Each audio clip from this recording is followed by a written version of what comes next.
selamat datang di podcast pertama Himadipa. Wah, ini episode spesial banget karena akhirnya kita bisa ngobrol di sini. Perkenalkan dulu, aku Vina Cynthia dan aku Rosyana Intan. Kita berdua yang bakal nemenin kalian di obrolan santai kali ini. Tapi tenang, kita nggak sendirian nih, karena di sini hadir dua sosok yang sangat sibuk akhir-akhir ini. Siapa lagi kalau bukan Ketua Himadikpa dan Wakil Ketua Himadikpa periode 2025. Halo Kak, gimana nih kabarnya? Halo, alhamdulillah kita baik. Alhamdulillah. Mungkin Sobat Saintis belum pada kenal nih, siapa sih Ketua Himpunan dan Wakil Ketua Himpunan Himadikpa itu? Boleh dong perkenalan dulu. Oke, mungkin dari siapa dulu nih? Mungkin bisa dimulai dari Ketua Umum Himadikpa.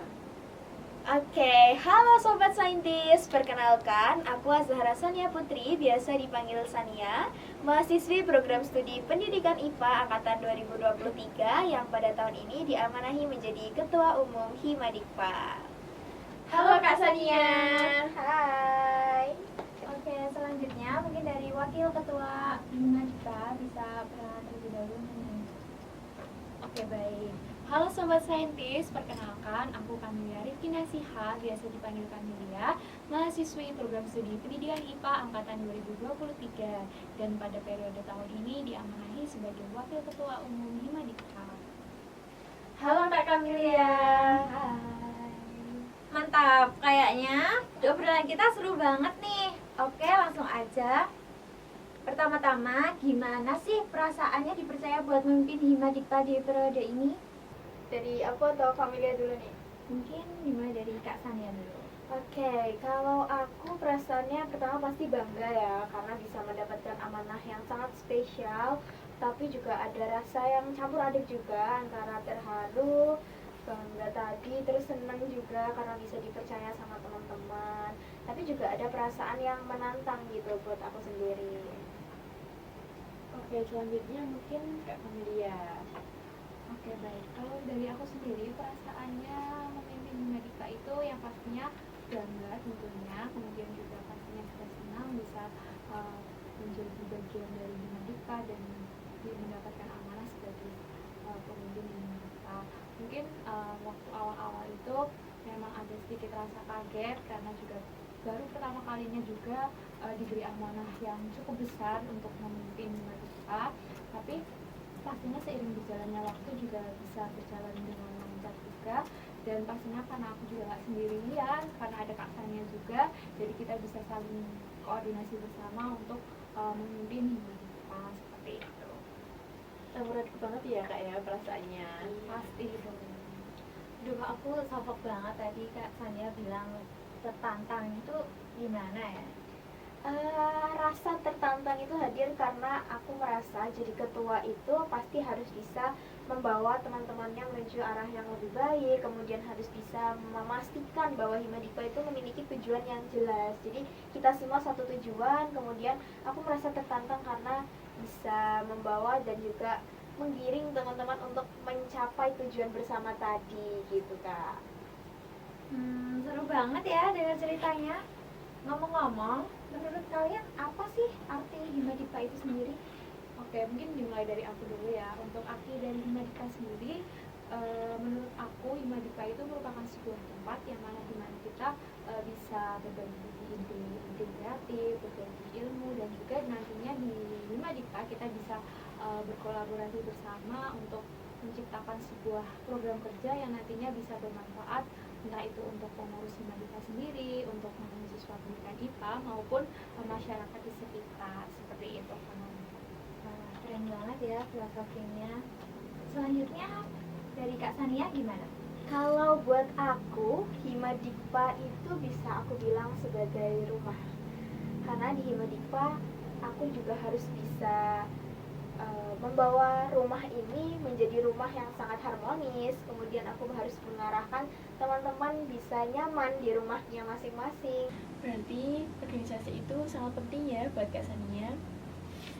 Nah, mungkin Sobat Saintis masih bingung nih mau jadi mahasiswa kura-kura atau kupu-kupu. Kalau dari Kak Sania sendiri gimana? Oke, kalau terkait kura-kura dan kupu-kupu nih, kalau menurut aku keduanya juga sama-sama menarik dan pasti punya nilai plus dan minusnya masing-masing. Tinggal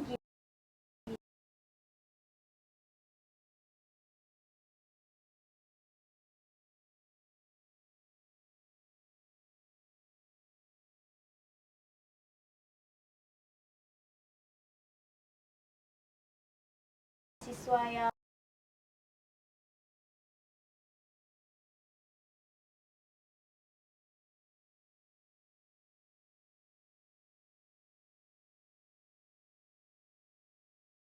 jadi walaupun yang kupu-kupu sebisa mungkin nggak hanya pulang scroll TikTok itu jangan. Jadi bisa dimanfaatkan.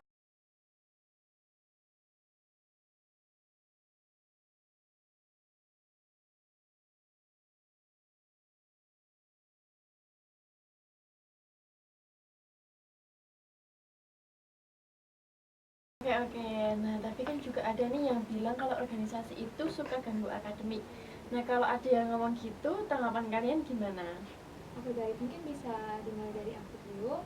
Eh, Terkait dengan organisasi itu akan mengganggu akademik atau enggaknya itu kembali ke diri kita masing-masing.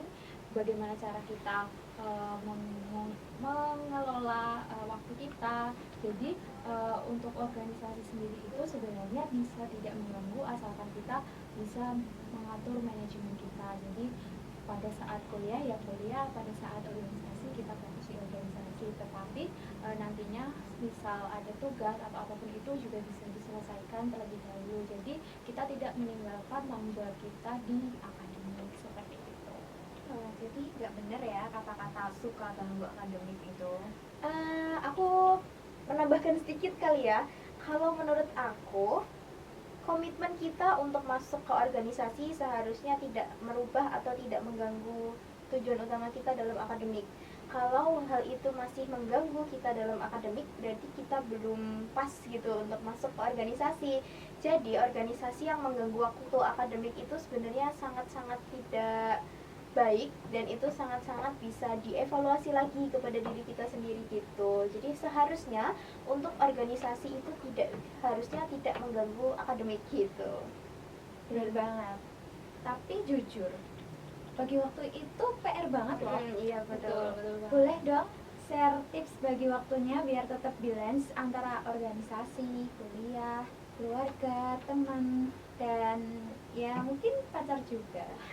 Aduh, kalau ngomong terkait bagaimana sih cara mengatur time management sendiri, kalau dari aku yang pastinya kita buat daftar kayak misal jadwal kuliah atau jadwal tugas-tugas seperti itu dicatat, kemudian misal ada rapat-rapat ataupun ada kegiatan di Himadika itu juga bisa dicatat terkait dengan timelinenya. Nah, biasanya kalau aku itu bisa ditulis di notes ataupun dicatat di Google Calendar. Di situ nanti juga kan ada alarmnya, jadi bisa lebih mudah untuk mengetahui jadwal kita hari ini tuh mau ngapain aja. Jadi untuk bagi waktu itu sebenarnya ada berbagai banyak cara, tergantung dari diri kita maunya seperti apa dan tergantung dari diri kita itu nyamannya seperti apa, seperti itu. Oke, sekarang dari Kak Sania nih, gimana? Kalau dari aku untuk membagi waktu itu aku menggunakan skala prioritas. Jadi pasti aku harus membuat daftar dulu hal-hal apa saja yang harus aku lakukan dan apa-apa saja yang nantinya memang harus aku kerjakan. Nah, dari skala prioritas itu mulai aku petakan mana yang harus lebih dahulu didahulukan, mana yang harus bisa nantian dulu gitu. Tapi kunci dari pembagian waktu tadi itu tidak menunda-nunda hal yang akan kita kerjakan, karena kalau kita tunda-tunda nantinya bakal menumpuk di belakang. Dan aku punya sedikit gambaran sih. Jadi kalau dari aku sendiri, aku bagi waktu untuk akademik, waktu untuk organisasi, waktu untuk main, dan waktu untuk tidur. Tapi keempat ini menurut aku tidak bisa semuanya balance. Jadi kita harus bisa membagi sebaik mungkin. Jadi kalau aku lebih mementingkan waktu akademik, waktu untuk organisasi, dan waktu untuk tidur. Akhirnya aku harus merelakan waktu untuk mainku. Jadi mainku harus dikurangi untuk bisa mengisi ke waktu-waktu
Wow, luar biasa banget ya Kak Rosi jawaban-jawaban tadi. Betul sekali. Nah, dari percakapan kita berempat tadi, mungkin Sobat Saintis bisa menemukan ilmu baru. Jangan lupa dicatat ya. Jujur, aku juga ikut termotivasi nih. Tapi sayangnya kita udah ada di penghujung podcast nih Sobat Saintis. Sebelum pamit, boleh dong kasih pesan singkat buat pengurus Himadikpa, mahasiswa pendidikan IPA, dan juga mahasiswa baru.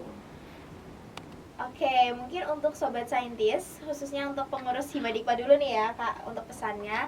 Untuk seluruh pengurus Himadikpa, semangat, dijaga terus komitmennya. Kita udah mulai ada di penghujung periode. Diniatkan lagi untuk belajar, diluruskan lagi niatnya sampai kita bisa sampai di akhir periode dengan hasil yang sangat membanggakan, entah untuk diri kita sendiri, untuk Himadikpa, dan juga untuk kebermanfaatannya. Kemudian aku juga nanti mau titip Himadikpa ya guys ke kalian, jadi bisa dijaga baik-baik Himadikpa untuk periode selanjutnya dan sukses selalu. Kemudian untuk mahasiswa pendidikan IPA khususnya untuk yang 2024 dan 2025, jangan lupa untuk join ke Himadikpa, karena bergabung di Himadikpa ini merupakan sebuah privilege teman-teman. Kita bisa lebih membangun relasi, kita bisa lebih berkembang, kita juga bisa mengembangkan hal-hal dan juga soft skill yang tidak kita dapatkan di dalam kelas. Jadi jangan ragu untuk daftar ke Himadikpa dan bergabung bersama kami di Himadikpa. Mungkin itu dari aku. Selanjutnya dari Kak Kamilia nih. Oke, mungkin kalau dari aku pesan yang pertama untuk pengurus Himadikpa, tetap semangat dan juga tetap selalu dijaga kekompakannya, terus kebersamaannya juga jangan sampai hilang, karena ini juga sudah di akhir periode, jadi bisa dimaksimalkan semaksimal mungkin sisa periode ini supaya nantinya di akhir periode kita bisa menyelesaikan semua program kerja yang sudah kita susun dengan maksimal. Kemudian untuk mahasiswa pendidikan IPA, terutama mahasiswa baru maupun mahasiswa angkatan 2024, bisa dilanjutkan juga perjuangan dari Himadikpa, bisa diteruskan lagi untuk perjuangan dari Himadikpa, sehingga nantinya Himadikpa tetap bisa berjalan dan juga bisa memberikan manfaat juga bagi banyak masyarakat maupun bagi prodi kita sendiri. Jadi buat teman-teman semuanya, jangan lupa buat join di Himadikpa, karena di Himadikpa kita bisa berprogres bersama dan berkembang bersama. Seperti itu Kak. Oke, terima kasih banyak buat Kahim dan Wakahim yang udah nyempetin hadir di podcast pertama Himadikpa. Semoga apa yang kita obrolin kali ini bisa jadi inspirasi buat teman-teman semua. Buat kalian yang dengerin, jangan lupa like, Komen, dan subscribe. biar kita makin semangat bikin konten seru lainnya. See you on the next Himadikpa. Bye-bye!